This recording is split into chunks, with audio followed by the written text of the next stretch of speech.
Alright, welcome back to Let's Play Dark Souls 2, at least for now.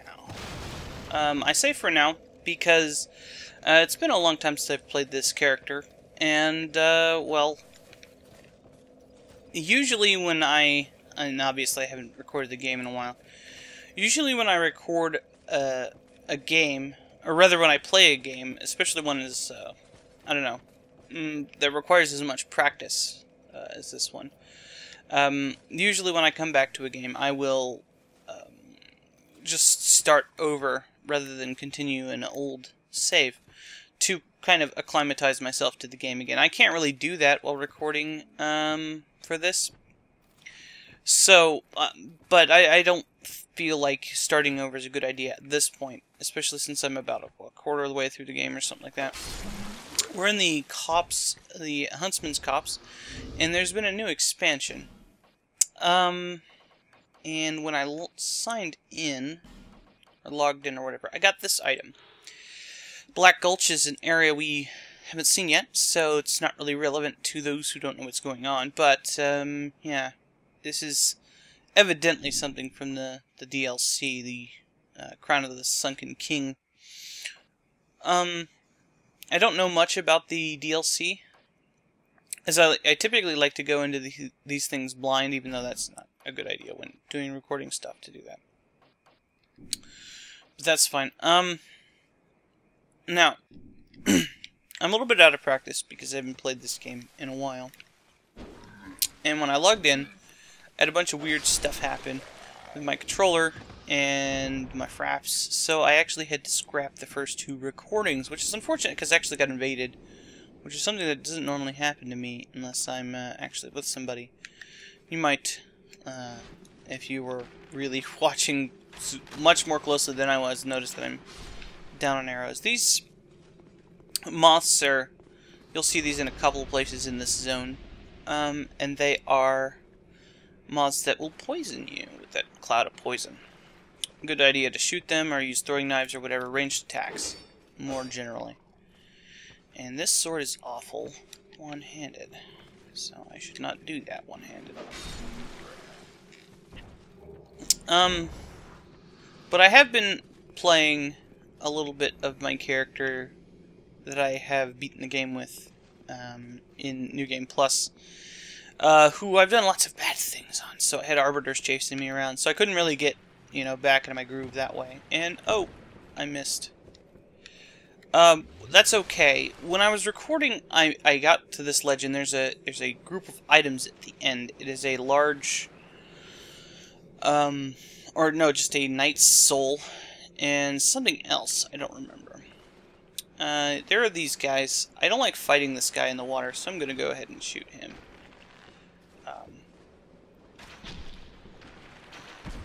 If I have enough arrows, jeez. We'll see these again later, and I'll fight them a little bit more legitimately, but there's also another moth there. And as you can see, I've already died here. But that was Fraps' fault.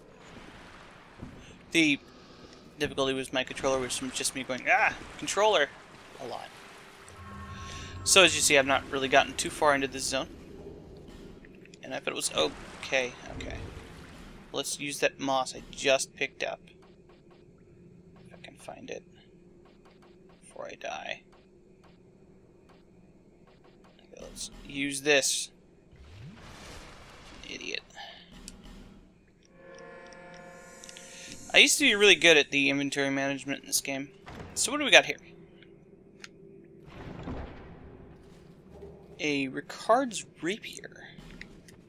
This is a pretty interesting item. I wonder if they've buffed the dexterity stuff. I was really disappointed of how kind of bad they were before. This is basically the same as the Ricard's Rapier in Dark Souls 1, so it has a little thing that does a bunch of attacks. This middle section up here, there's a pathway to the end of that. Has an item on one end and an opening into another that leads to an area you can't actually get back out of.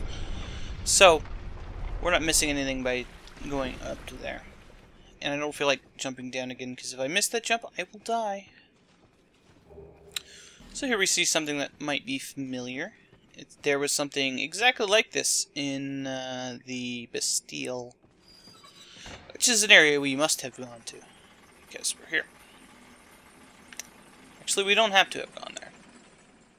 We just have.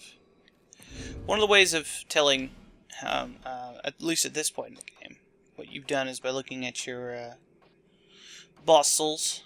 Evidently I have the Soul Lost Center, so I haven't been to the Bastille. And I actually did the rat thing and the Belfry Gargoyle, so that's cool. I am in the Bell Covenant. Okay, cool. Wait, is that the Bell Covenant? No.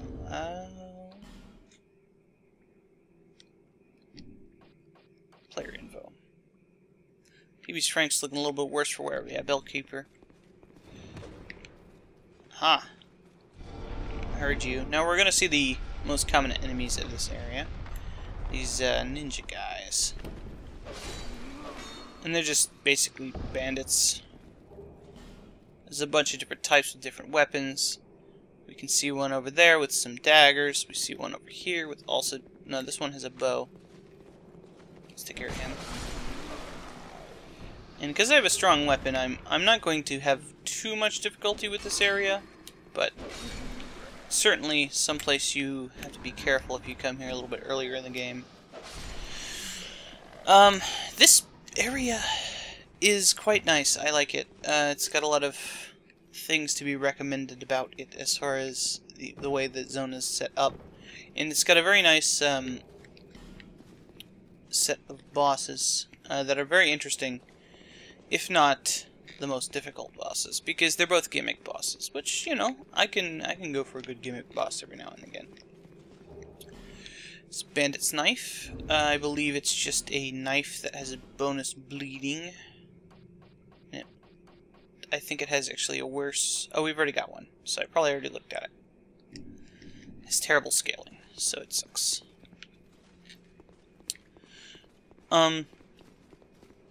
The way you're supposed to come in is over on that side, and I'll probably go back to the bonfire when I have a chance to show you that. But we can't get over to there again to get that guy. We have to go up this way. So, after this session, I'll probably leave an option at the end to... Well, I don't know if that's a good idea. It seems stupid. I was gonna say to start over, but I don't know. That seems kind of dumb. The thief's knife. Was that different than the bandit's knife? Thief's dagger. Yeah, it is. Oh yeah, it's the crappy one you find at the beginning. So here we're up on the roof right now. Visions of a secret. I don't know if this is a secret. This is the only way to get off the roof. Whatever game. Cat is stepping on my mouse. So we get a poison moss and a life gem. I think the other item from that thing was a radiant life gem, now that I think about it.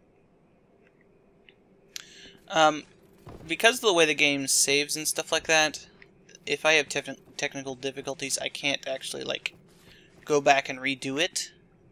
If I have a problem with the actual video itself.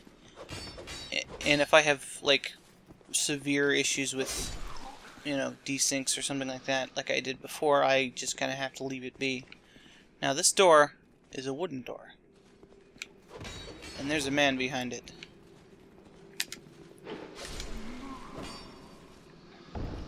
I don't really like spamming the strong attack on this. I should really get out of the habit of doing that. That's one of the problems with practicing with a character who has different equipment. Oh! I knew that guy was there, and I did that anyway.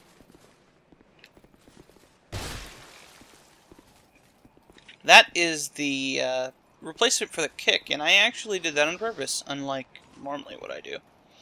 Which is to accidentally roll off the cliff or something. So, here you see a ladder. And over there is an item.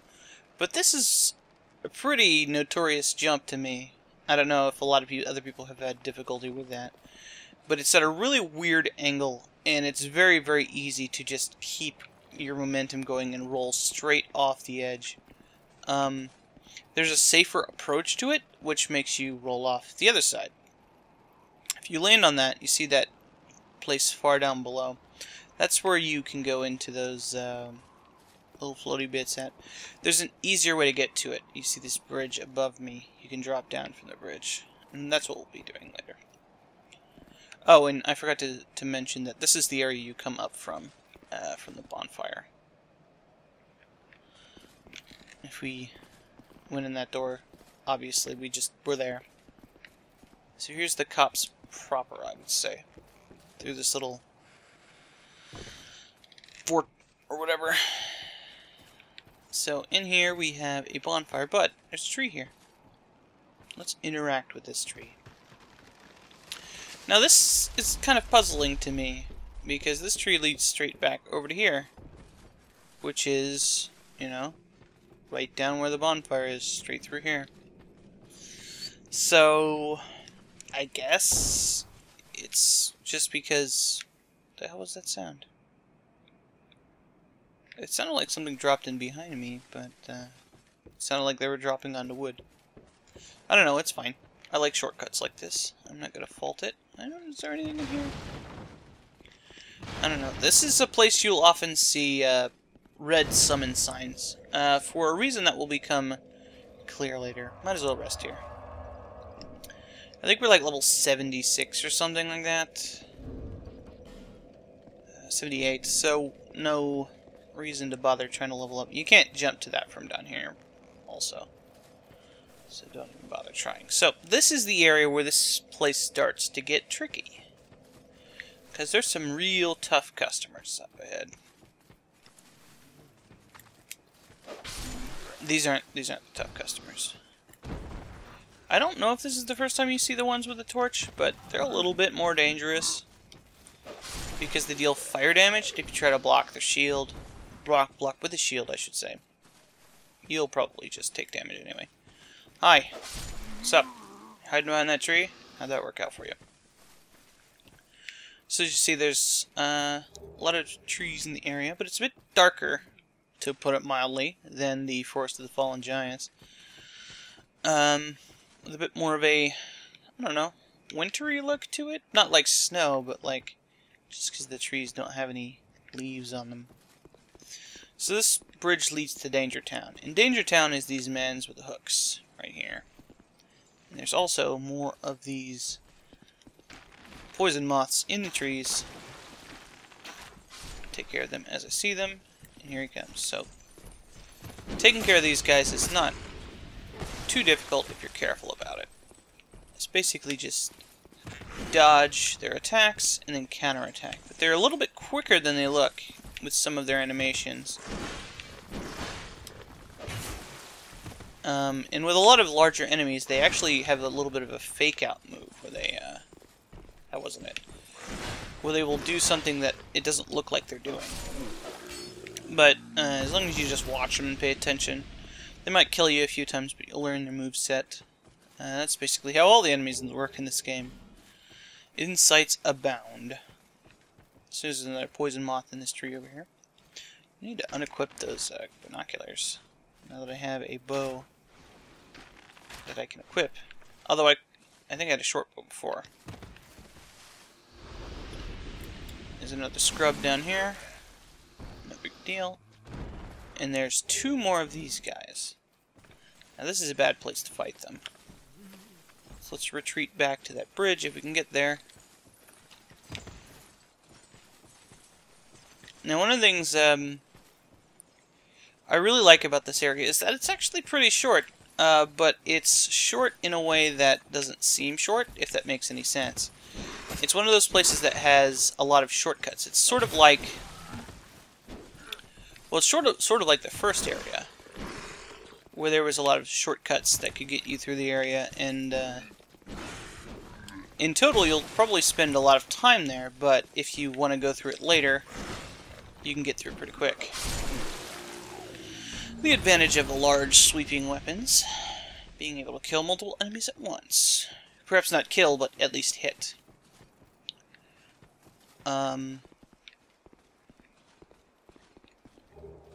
Alright, here's a Morning Star, which is a mace that deals a bleed as well. I think it's got better strength scaling too. Or maybe worse strength scaling. So here's another guy over here. Let's see if we can backstab him. Nope.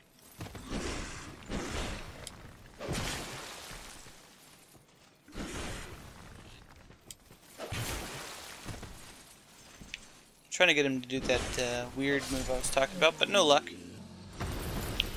Not using my weapon buff for now. Speaking of weapon buffs, an aromatic ooze. I don't know if we've gotten one of those. It buffs your weapon with magic.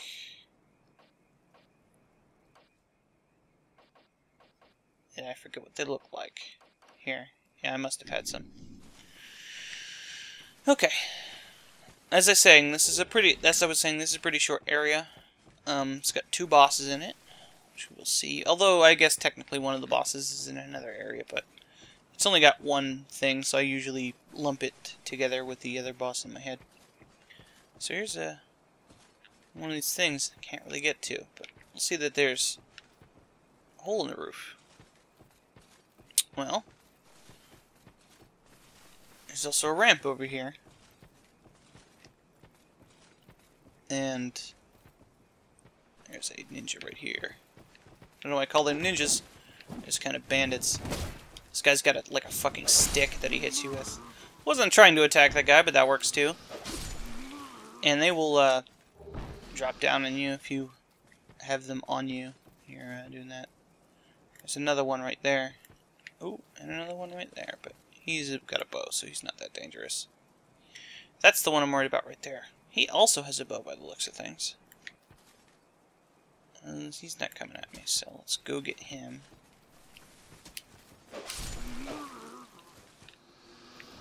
Get out of his line of fire. Yeah, there's a lot of these guys, and I believe if you get hit with their arrows, they poison you, so they're fairly easy to deal with if you can approach them. So before I go into there, let's go ahead and take care of this one over here. Drop in through the roof. Claim our treasure. She has another poison moss and a green... 2 poison mosses and a green blossom. And Soul Spear, which is a magic spell that we cannot use because we are too stupid. I think it needs, yeah, 40 intelligence. It's basically just a... It's, if you've played Dark Souls 1, it's basically the same as that, or Lightning Spear, something like that. I would say that it's probably not as useful because it has less uses, but it's still really powerful, and if you're a sorcery character, that's a great thing to get. But typically with those large spells that have few charges, I really only use them on bosses. So you can see here that there is a lever in a hole in the roof, which has a man's who can drop down on you. But I was ready for him. It's amazing what you remember. So what the lever does is it lowers this bridge. And, well, let's go ahead and do that. Because this is important, because you can't really progress without doing this. I don't know what that jump was about. I think I just tapped the button a little bit too much.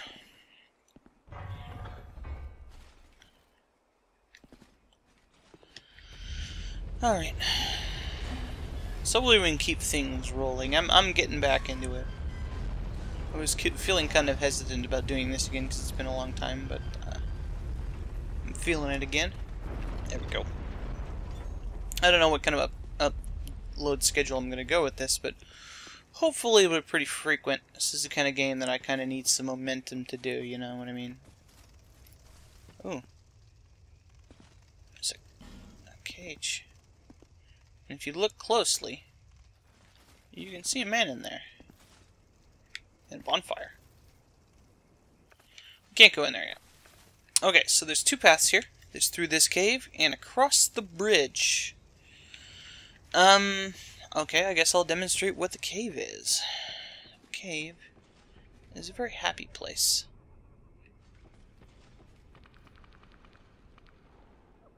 It's not why it's happy. There's a skeleton. We've seen skeletons before. But you might hear that giggling. That's from this pot. It's a cursed pot. If you get cursed, it basically removes your humanity. You can destroy the pots, but you cannot destroy these skeletons.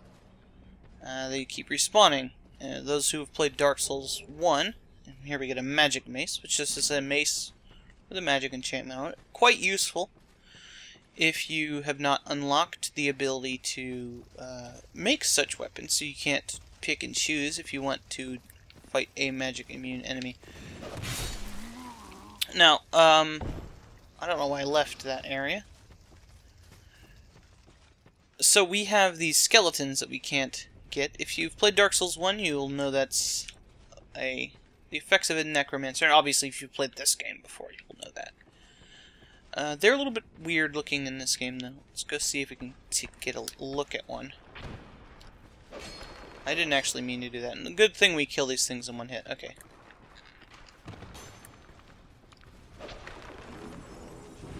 There he is.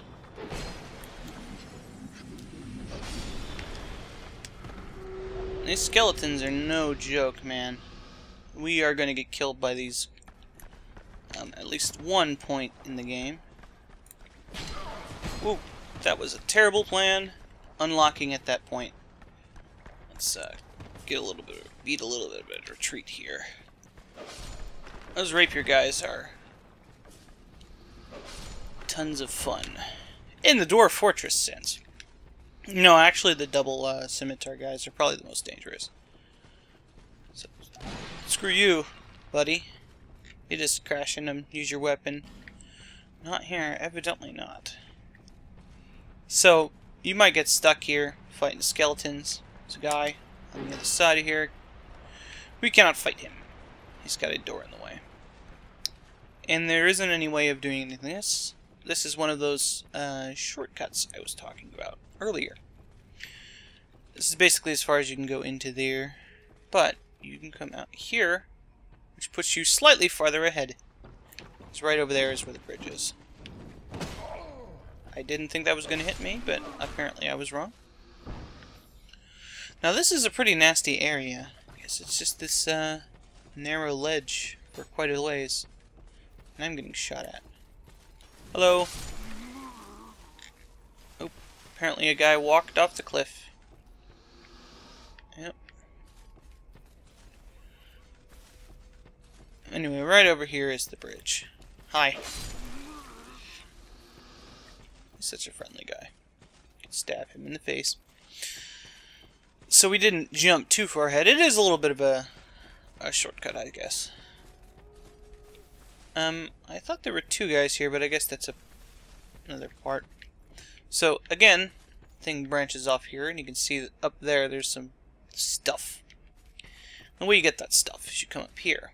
Now, there's a crystal gecko up here, as you can see over there, but it's kind of hard for me to get to it because I'm not very strong in the ranged department. As a matter of fact, I should equip some different arrows because I only have one of these. My D-pad is being weird. I guess the fire ones. Oh, I had to equip that from here. I'm an idiot. And I guess we'll equip the poison ones. Those are more useful later, but we use them now. I'm not going to waste them on the crystal gecko there. And the reason I'm not going to charge right at it is that there are mans here hiding in the grass. Let's see if we can see one. See him? It's kind of right here.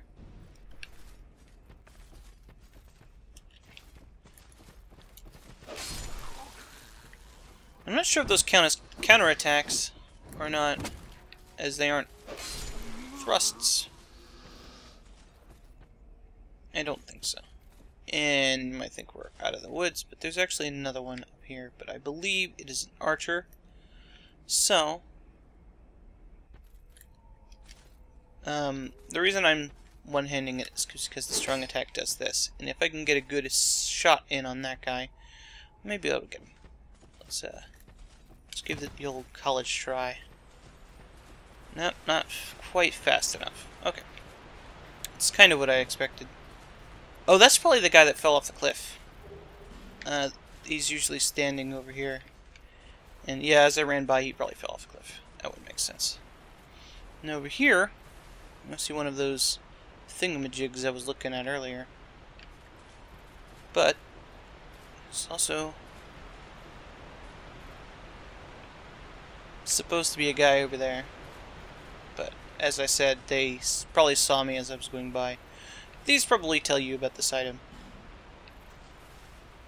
Try plunging attack? That's probably not a good idea. Yeah.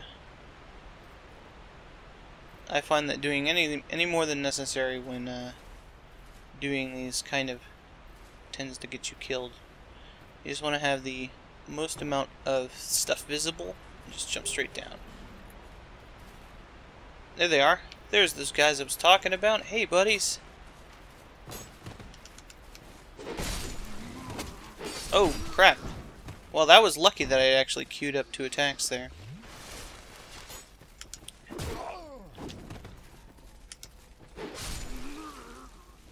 Because otherwise I probably would have died. Sometimes that stuff works out in your favor if you don't like it normally. Great reflexes there. Me. And as you see there, little poison status effect when he hit me. So here we get the undead lockaway key, which opens that little cage. I have 5 Estus flasks. I'm okay.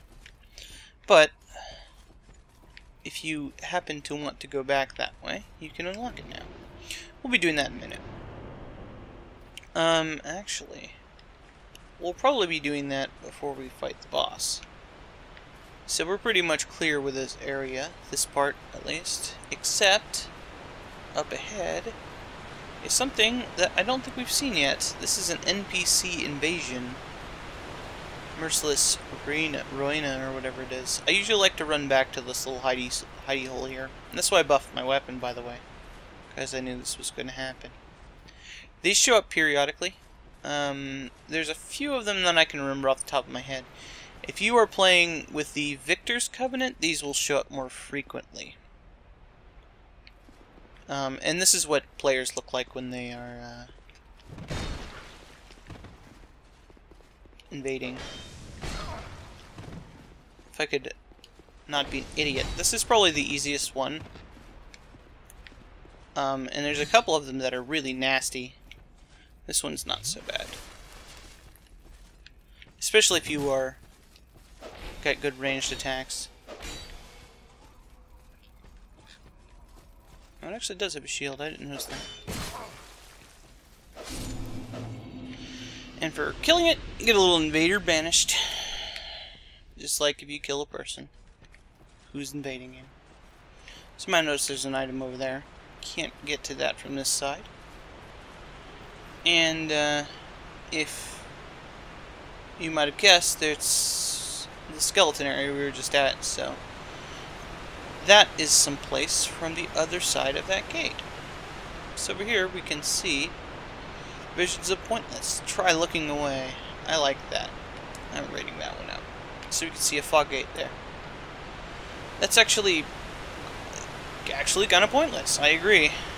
Because the fog gate for the boss is over here. Trio required ahead. I'm not sure about required.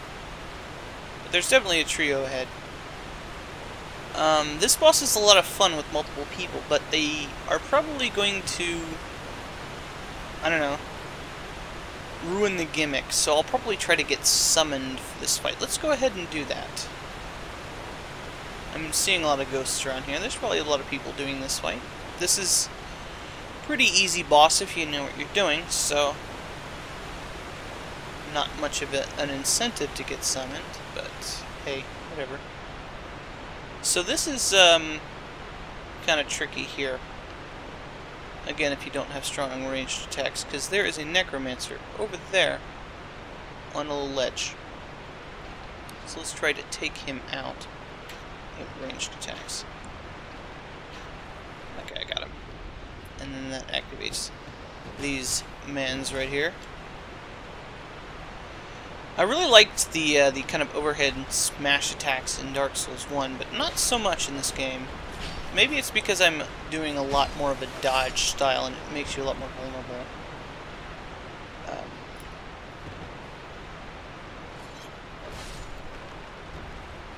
I never noticed that those guys that guy had a crown on. Does he always have a crown? Maybe. So here's that item you can see across the way. We get combustion, which is a it's a basic pyromancy. You just walk up and shoot a fire from your hand, and it's cool. It's very efficient. It has lots of uses. It's nice. Okay, so I'm getting summoned. Cool. So we can get our humanity back and check out the boss. Now, as I said, ooh, lag.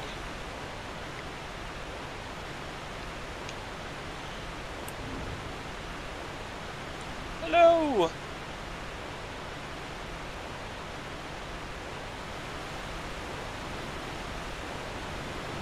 .420 lays it is summoning. Okay, Phantom Lazy 122. I'm seeing a pattern here. Well, TV's Frank has no problem with laziness.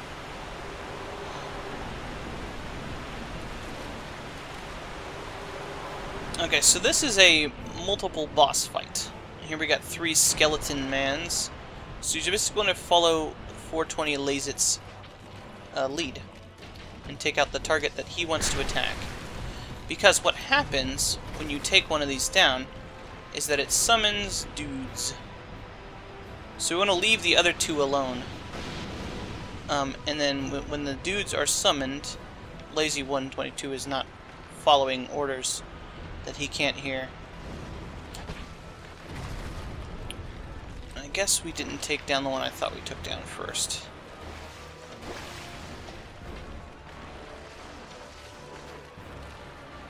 Okay, so this one is the last one.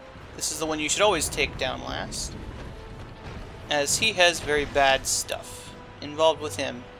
We'll see it in a second. Now, this is very, looks very easy because everybody knows what they're doing, but if you don't, then bad stuff. Look! Bone wheels! And my sword is gonna break if I use it anymore, but boss fight over.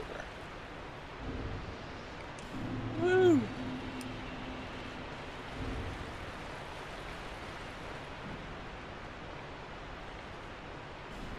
See you later, summon guy. We get a token of fidelity. Again, good stuff. We're gonna need the opposite of that for one of the covenants. So now my sword's fine. I put it away so that I didn't accidentally break it, hitting it on the floor or something. You might have thought, well, Flame McGuffin, you didn't do a whole lot in that boss fight. And that was true, because I was trying to, well, explain the kind of group mechanic that you want to do there. There's 3 waves. I'll kind of try to show it off, but I don't know.